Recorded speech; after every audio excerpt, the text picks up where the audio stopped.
Today we're going to make this pot Hypertufa concrete, what many people would call Hypertufa, basically just a man-made stone. We're going to make it with Portland cement, peat moss, and sand. Would you join us? Thank you.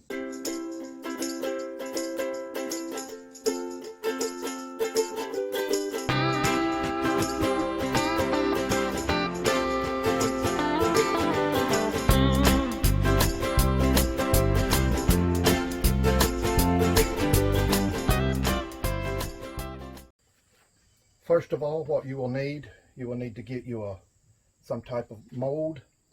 This is just a little plastic pot that we got from Walmart, a Dollar Tree. But what you want to look for is your lines going up, and whatever texture you have on the inside will be the outside of your pot. You don't want grooves and stuff going sideways, because once you get used to dumping them out, it will be a lot more difficult and could very well break off the texture or even destroy the entire pot. Also, you will need some type of spray oil. It really doesn't matter if it's olive oil, vegetable oil, or what. You could even use just out of a bottle and take a paper towel and rub the inside of it. You'll also need peat moss,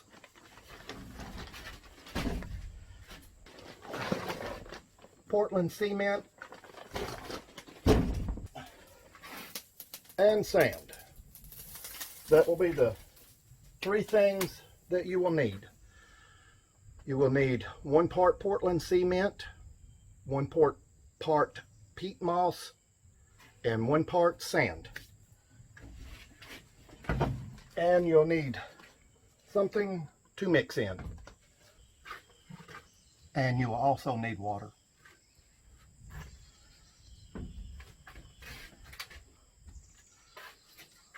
A screen can be used, not necessarily. This is like a little 1/8 inch screen. What you're doing is just making sure that there's no large particles of peat or no clumps in your Portland cement, because if you have those larger places and stuff, it makes a weaker spot in your pot. So this is optional, but highly recommended. The first thing you would do will be get your dry mixes mixed together.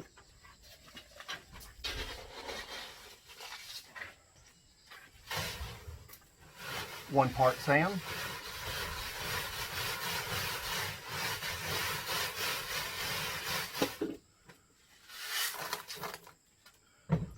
no large pieces.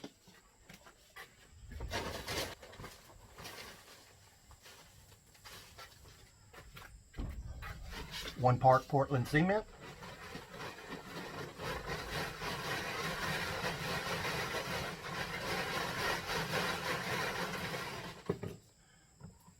And that's what your screen is for.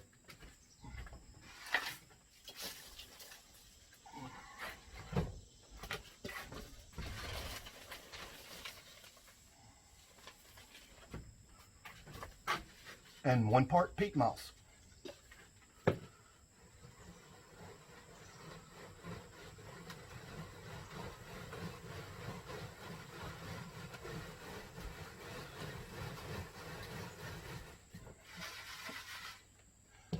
And again, that's what your screen's for.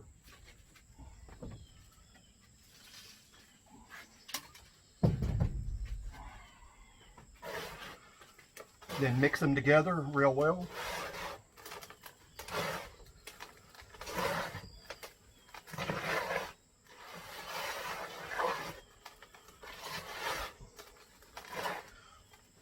Also with this, wearing rubber gloves or vinyl gloves is recommended, because the Portland cement, if your skin is very sensitive at all, it can leave a chemical burn and stuff. So it is highly recommended to wear some type of hand protection.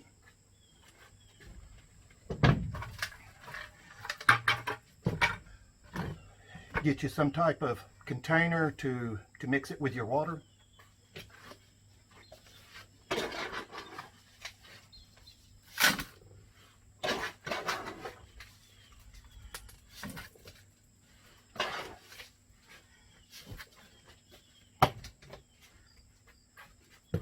Now, as far as mixing these ingredients, it's not an exact science until you get to the water. And the water, getting that mixture needs to be pretty precise, because it has a big outcome on the pot or the way that the mixture spreads inside the mold. So it don't take much water. Pour a little bit and mix it up. And the consistency that you're looking for is going to be like a firm mud.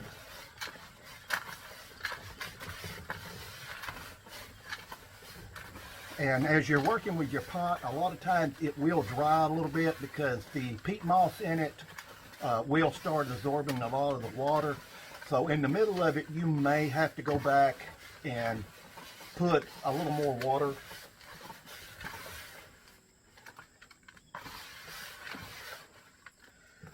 And always save a little bit of your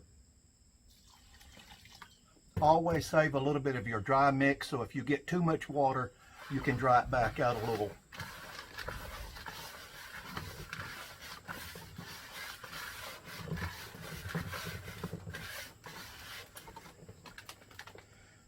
You want it to hold together. If you squeeze it just a little, it comes loose, it breaks up. Once you get it to that point, just a little bit more water.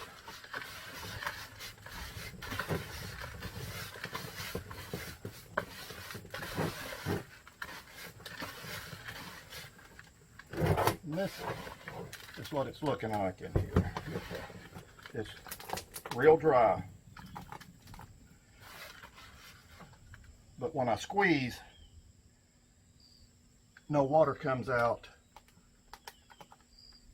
but it still stays in a ball.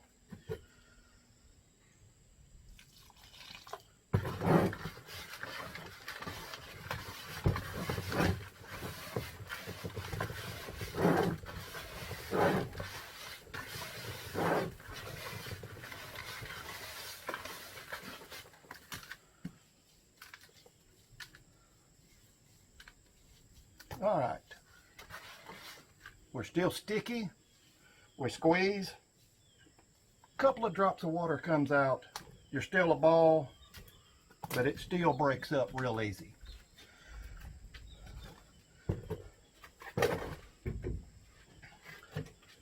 Then your next step is to take your oil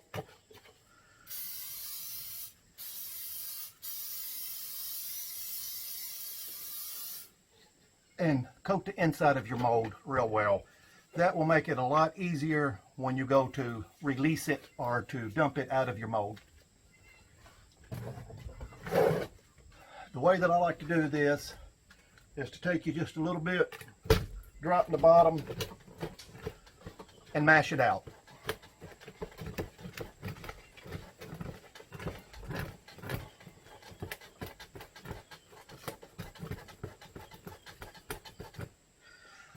And then from there, I'll take me a ball, kind of toss it around, get it round, and then I'll get it down at the bottom, mash it in, and just kind of flatten it out coming upward.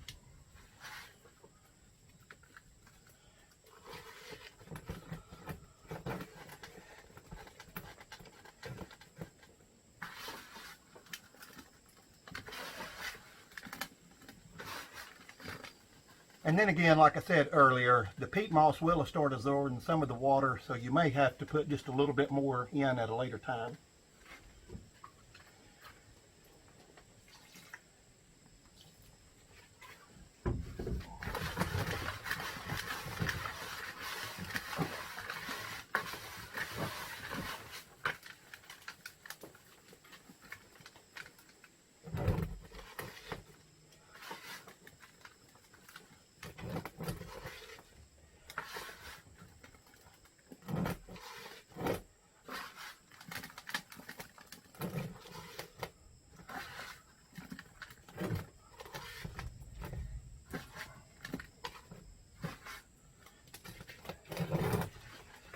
And then just take your hand and going to push it in real firm into the sides, getting it into all of the little grooves and the texture of your pot or of your mold.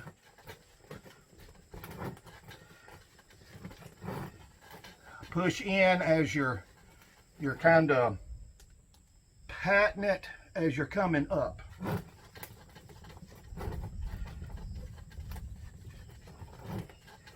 And also what you're doing is thinning out just a little bit, working it to the top. Then once you get all of that pretty firm, then you can come back and start working on the rim of your pot.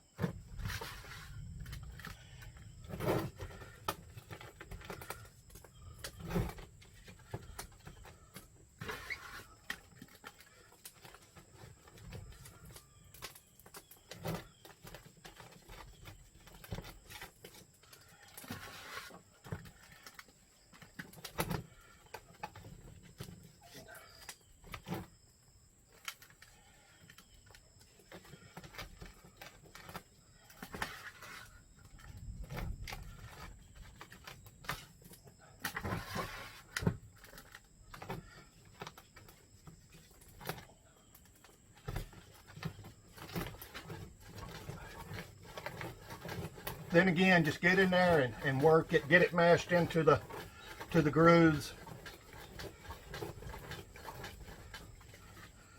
Kind of flatten your top off by leveling your hand out and running across the top of it. Now to kind of square it off a little. Mash your bottom down good. Mash your sides in again. The peat will keep absorbing and keep swelling and pushing it back out.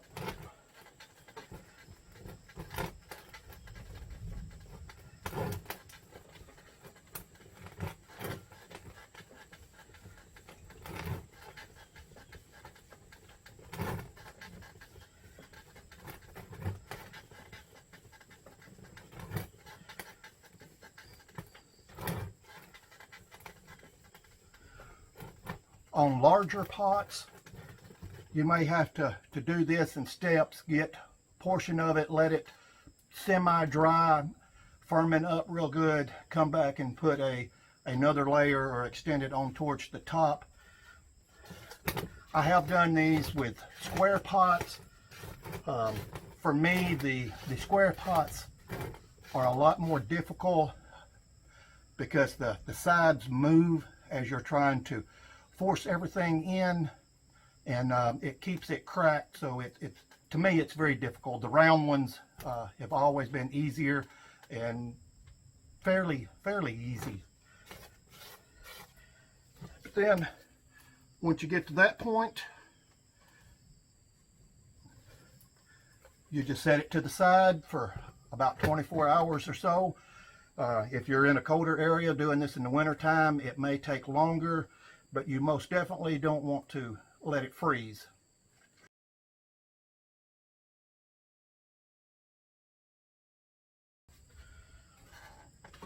And after about 24 hours, you'll bring it back. You'll very gently turn it upside down. There's your pot. Now you will want to set that down without the mold. Let that cure for at least another 24 hours or so until it turns a light gray instead of this darker gray. Then you can take depending on the purpose that you want to use, you can drill you a small hole with a concrete bit in the bottom for drainage. These pots, they will take spray paint real well, so you can have multi-colors, or you can just leave them plain. But that's an easy way to get you a good durable pot at a low cost, and you can have the pride of, I made that pot myself. If you've enjoyed this content, if you would, please click the subscribe button below. This is our very first video, so I apologize if it's choppy or if things is wrong. As anything, even as making these pots, it's a learning experience that you will go through. But if you've enjoyed this content, please subscribe to us, and we're going to bring videos of how to grow different plants. As you can see in the background earlier, we're going up with a greenhouse. Our goal with this is a unheated greenhouse through the winter to where we can grow broccoli, cauliflower, lettuces, carrots, different things along that line. So you can come along with us on that. Springtime, we will be doing gardening in the garden. We will be doing flowers. We will be making planters, wooden planters, metal planters. We will also show you how to cook various different types of stuff that comes out of your garden. We will also show you how to preserve, make tomato sauce, do pickles. So we have a whole line of things that we're wanting to bring to you.